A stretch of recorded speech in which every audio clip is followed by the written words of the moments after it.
श्रीमन्नारायणीयं दशकं 42 शकटासुर निग्रहः शकटासुर वधम्। श्रीहरये नमः। गोपिका जीवनस्मरणं गोविन्द गोविन्द।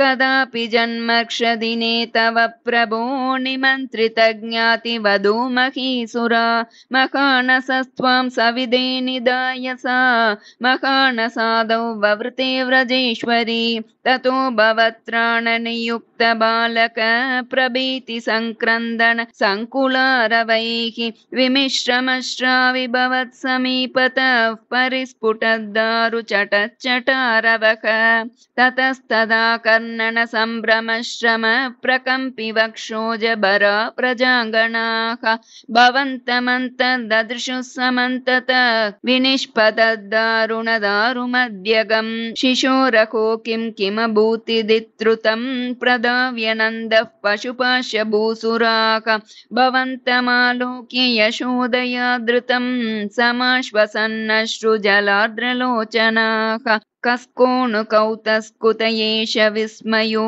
विशङ्कटं यच्चकटं विपाटितं न कारणं किञ्चिदिहेति ते स्थिताः स्वनासिका दत्तकरास्त्वदीक्षकाः कुमारकस्यास्य पयोदरार्तिनः प्ररोदने लोलपदाम्बुजा कथं मया दृष्टमनो विपर्यगात् इतीशते पालकबालका जगुः भिया तदा किञ्चिदजानतामिदं कुमारकाणामतिदुर्घटं वचक भवत्प्रभावा विदुरैरितीरितं मनागिवाशङ्क्यत दृष्टपूतनैः प्रवालताम्रं किमिदं पदं क्षतं सरोजरम्यौनुकरौ विरोजितौ इति प्रसर्पत्करुणातरङ्गितास्त्वदङ्गमापस्पृशुरङ्गणा जनाः अये सुतं देहि जगत्पते कृपा तरङ्गपातात् परिपातमद्य मे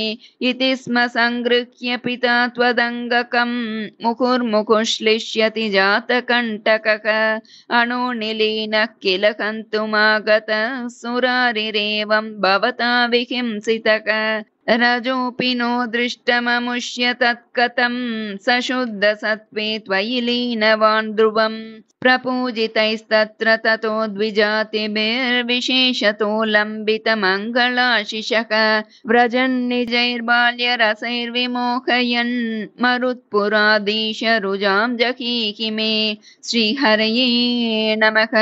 गोपिका जीवनस्मरणं गोविन्द गोविन्द।